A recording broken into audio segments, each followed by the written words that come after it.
Désir, vous êtes responsable Europe du Sud de Shopify, le fournisseur de solutions de commerce que nous connaissons bien à BFM Business. Et alors, vous avez publié une étude à l'occasion de ce Black Friday qui nous dit quoi?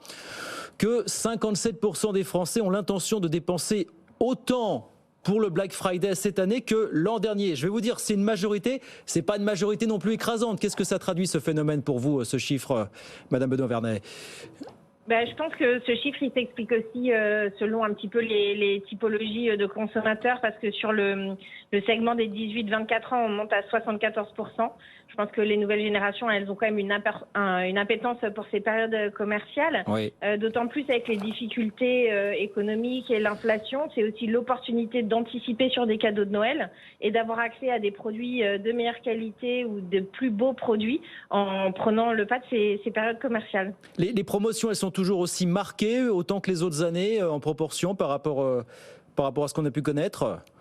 Oui, de manière générale, même si on voit beaucoup de marques indépendantes aussi prendre le pas du Black Friday pour engager un peu un dialogue avec leurs consommateurs et en proposant des réductions, peut-être pas des moins 70, moins 80%, mais plutôt du moins 25, moins 30, et aussi un dialogue avec la marque, des cadeaux. Il y a des marques qui reversent aussi à des associations les bénéfices de ce Black Friday.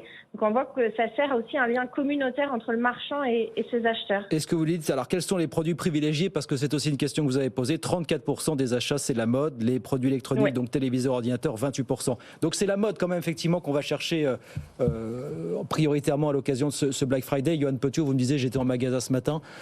Comment vous l'avez senti, cette édition 2022 du Black Friday, vous? Il y avait du monde, donc j'espère que ça sera une édition 2022. C'est la 10e édition du Black Friday cette année. J'espère qu'elle sera bonne, parce que c'est vrai qu'on a connu un début de saison, en tout cas dans le secteur de l'habillement, plutôt décevant, avec un mois d'octobre, on s'en souvient, avec des températures extrêmement élevées pour le mois et qui n'encourageaient pas du tout les Français à acheter des vêtements chauds. Et une crise des carburants aussi au mois d'octobre, il faut s'en souvenir aussi, qui a pénalisé les achats, les Français préférant rester chez eux ou conserver l'essence pour d'autres choses qu'aller faire leurs achats.